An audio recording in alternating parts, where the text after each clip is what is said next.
Desafio de hoje eu converso com o Marcelo Alonso Neves e a gente está falando aqui sobre a história do músico no Brasil. Como é que isso funciona? Quer dizer, mais especificamente de um diretor musical. Marcelo, você estava contando pra gente, quando você chegou, você veio com uma bagagem enorme e você não sabia nem exatamente o que fazer com ela. E aí você começa a traçar um lindo caminho como músico e como diretor. Conta aí pra gente como é que foi. Então eu cheguei no Brasil, né, com essa informação teórica, que eu ainda não sabia para que servia, mas ela já existia em mim, talvez eu não ainda tivesse consciência até de que eu sabia. E aí eu cheguei no Brasil e é aquele ditado, em terra de cego, quem tem o olho é rei. Eu já tinha algum conhecimento, lógico, já tocava razoavelmente, e tinha uma mística que eu havia estudado fora. Né? É uma mística, eu não tenho como negar. Porque na prática isso se comprova. Isso se comprova, mas na época isso era muito raro. Entendeu? Um sujeito que foi para fora do Brasil, estudou e está chegando no Brasil. Né? Havia é real, tanto é que para mim foi um divisor de água, mas também tem esse mito, né, que o sujeito foi lá para fora, estudou e voltou, talvez até um pouco glamorizado. Mas positivo? Né? Sim. Positivo. Claro. Para você claro, foi bacana ter claro. esse registro. Mas, por como exemplo, diferencial. Por exemplo, por causa disso, eu já cheguei pegando ótimos trabalhos.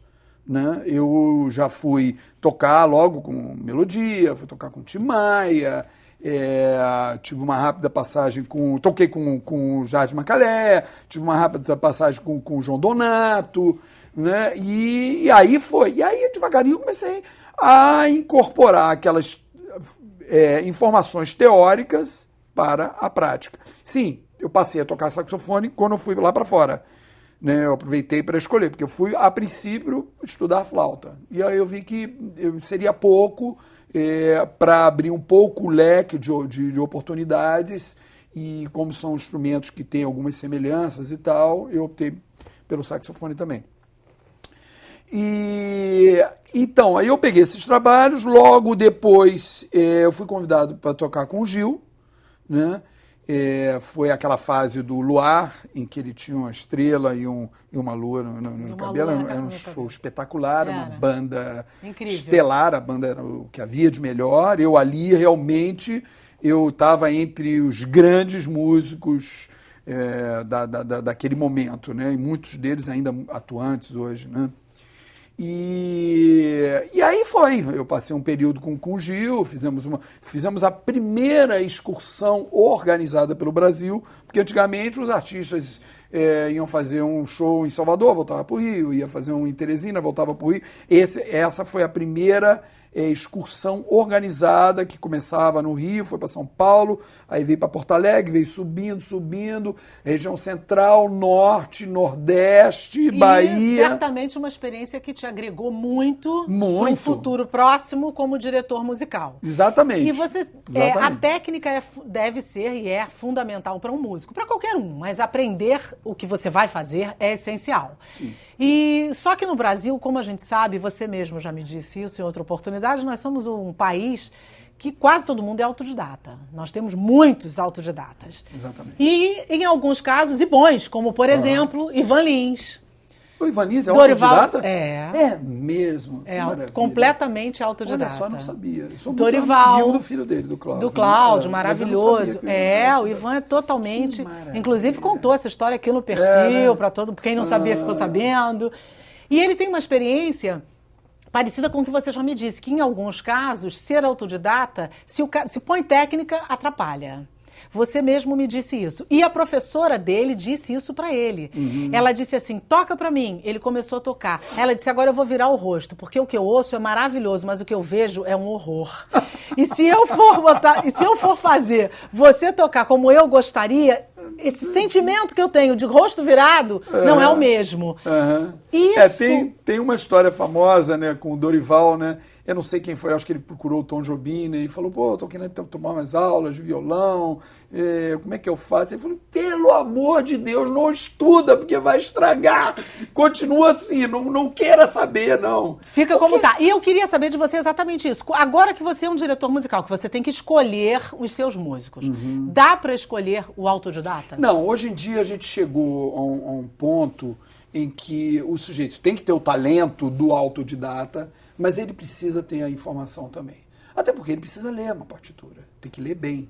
Ele precisa improvisar em cima de uma harmonia, né? Você não pode contar só com a intuição, né? Você tem que dominar a técnica. Não tem muito jeito, não. É lógico que tem uns expoentes que... Porque, a bem da verdade, se você pensar o seguinte, a prática ela veio antes da teoria. A teoria veio só explicar a prática.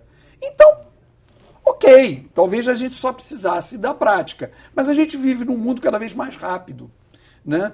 Então, a teoria, de alguma forma, quando ela explica a prática, ela está cortando o caminho, né? Por exemplo, eu faço um arranjo, eu crio uma melodia. Se eu vou passar essa melodia de boca, ou o sujeito tem um ouvido absurdo e uma memória estrondosa, porque às vezes não é uma frase só, é um arranjo de uma música que dura 5 minutos, 6 minutos, né? Eu não tenho como toda hora ficar cantando a música para ele se lembrar. Então, a teoria, você escreve ali, ele vai pegar e vai ler, né? Então, a gente está dizendo que para se ter espaço como músico profissional, principalmente agora nesse campo tão fértil que é o teatro musical, o cara precisa saber música, ele precisa ter estudado música. Sim. E você um pouco adiante, nos anos 90, mais ou menos, você começa, o teatro entra na tua história, Exatamente. entra na tua vida e fica. Exatamente. Porque você é muito premiado como diretor musical, compõe para teatro muito belamente. Como é que o teatro entrou na história do Marcelo? Bom, aí foi um segundo... Foi um recomeço, não, segundo recomeço. Teve o começo e agora o recomeço. Bom, eu vim nessa trajetória de tocar com artistas, toquei com o Gil um tempo, toquei muitos anos com a Elba. E quando eu parei de tocar com a Elba, naquele mesmo momento, eu me casei com uma atriz.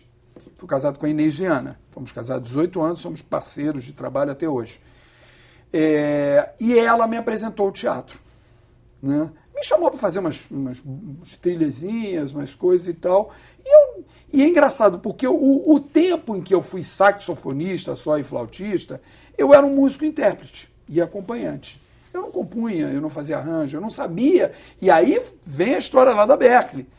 Ainda tinha uma gavetinha de informação lá que eu não havia aberto até então, né? É verdade. E quando eu Cuja origem começa no seu pai, sim, que deixou a semente tudo lá. Começa ali, né? Exatamente. Vai se juntando, mas claro. Com certeza. Até hoje eu bebo nessa fonte. Com certeza. Eu não tenho a menor dúvida disso. É uma verdade mesmo isso. O gosto não é nem a teoria, o gosto. Não, o gosto veio dali. A teoria você tem que aprender, mas o gosto... O start é esse. As escolhas musicais, as cores musicais que eu tenho hoje veio dessa fase da infância, né? Então aí eu comecei a brincar, eu fazia aquilo de brincadeira, até porque muitas vezes não tinha nem remuneração, quando tinha era uma bobagem e tal. E eu comecei a gostar, e comecei a fazer, e as pessoas começaram a conhecer, começaram a me convidar, e paralelamente foi curioso isso, porque a indústria fonográfica e dos grandes shows começou a entrar em crise. Muito por causa dos CDs caseiros que a gente gravava, as pessoas pararam de comprar CD e vinil, quer dizer, até o vinil tudo bem, porque ninguém fazia vinil em casa. Quando surgiu o CD, foi aquele boom no começo, todo mundo comprando CD, até as pessoas descobrirem a mídia gravável, né? Aquilo ali foi como uma bomba no mercado fonográfico e que refletiu no showbiz, na venda de shows, né? Porque você vende menos discos, você divulga menos o trabalho, o artista ganha menos dinheiro, contrata menos músicas, é um dominó, efeito dominó. E atinge de forma direta o trabalho do músico. Exatamente. Então, ao mesmo tempo que foi diminuindo os convites para eu atuar como músico, no teatro foi aumentando as oportunidades de eu fazer direção musical, de eu compor. Eu descobri que eu sabia fazer aquilo. Foi a tal gavetinha que faltava abrir, né? Eu descobri que que eu tinha jeito para aquilo e tinha prazer de fazer, né? Então aí foi. Aí nada virou uma como um bola de neve. aperto na vida da gente pra gente buscar as gavetinhas, mas né? chegou a ser um aperto, foi assim uma oportunidade que hoje eu percebo que veio na hora certa. Pois é, porque mas uma coisa substitui a outra. Não foi assim, eu parei de fazer show e aquilo eu passei 2 anos numa crise e aí surgiu o teatro que me salvou. Foi trocando. Foi uma troca. Eu me lembro que... E que fatalmente aconteceria, como você disse, diminuiria. Não acaba, sim, mas diminui, né? Sim, então, e eu tinha você depois... antecipou os fatos. Aí aconteceu uma coisa curiosa. Anos depois, eu já estava trabalhando muito com teatro e cada vez tocando menos, eu tinha sonhos de que eu não estava tocando, que não sei o quê, e acordava super mal, puxa, o saxofone, eu criei meus filhos com saxofone e tal, e a flauta e tal. Aí um dia eu parei para pensar, gente, eu faço música todo dia, eu componho todo dia, eu faço arranjo todo dia, só não faço mais no sax.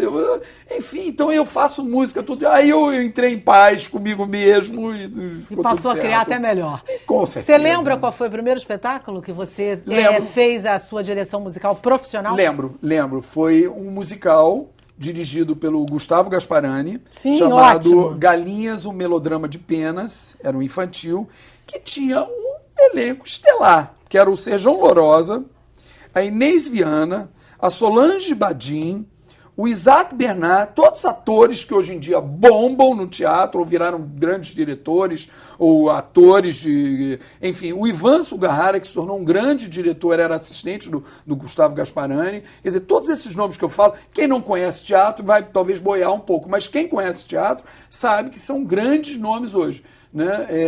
Mas quase todos que você citou a Tereza Falcão, que é autora... Estão bem na mídia. Também, pois é. A Tereza Falcão, que é autora e também fazia como atriz, que hoje em dia é novelista, né, contratada da Globo, roteirista da Globo, né? É verdade. Todos eles. Então eu comecei muito bem. Né? Começou muito bem. E continua, né? Continua, enfim, né? O trabalho de um diretor musical, quando você está lá recebeu lá a sua encomenda e tem que trabalhar. Suponho eu que seja um trabalho solitário. Acho que você até já me falou sobre isso. Sim. Qual é o teu critério? Quais são os seus primeiros passos quando você recebe, vou escrever para tal espetáculo? Eu acho que cada um tem um método. Né? Eu diria que eu não tenho método. Eu tenho método, não vou dizer que não tenho método nenhum, mas é um método caótico. Eu acho que é o seguinte, como eu trabalho, tem algumas coisas que que acontecem sempre, existe uma cronologia. Eu recebo um convite, geralmente tem hoje, por exemplo, eu tenho 2 leituras de 2 projetos que estão começando. O primeiro encontro tem uma leitura com a equipe toda, a equipe de criação, o elenco, o diretor, às vezes o autor está presente também, acaba essa leitura e aí tem um papo com o diretor. E o diretor vai dizer a cada um o que ele espera daquele texto.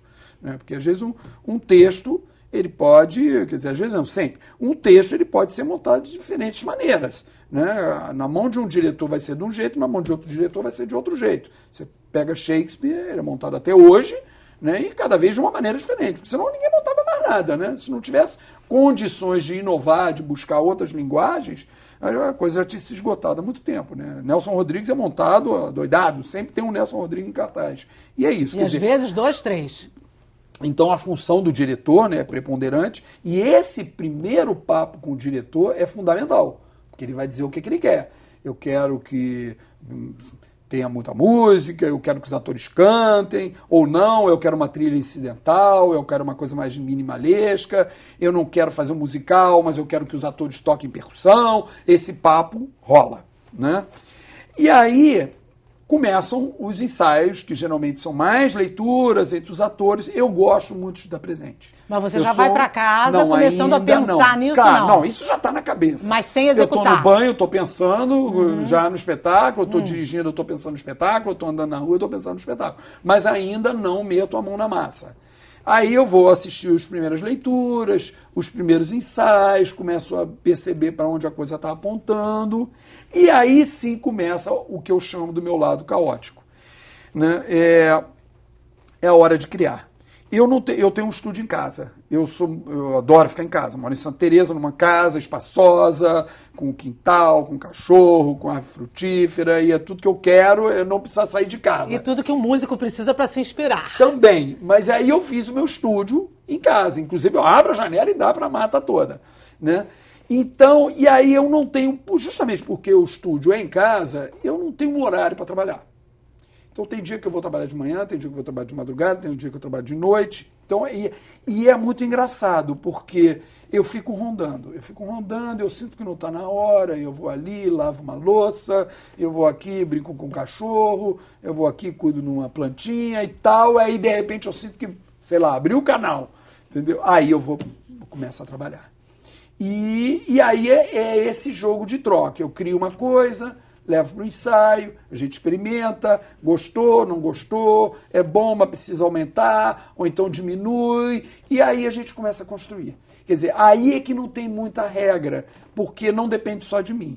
Depende do diretor e da química daquele elenco, daqueles atores, como eles estão interpretando, porque também o diretor ele não tem um domínio total. Claro. Né? Eu acho que o teatro ele é feito por muitas cabeças. É lógico. Né? O ator, ele é autor também, né? Porque muitas vezes o diretor, ele parte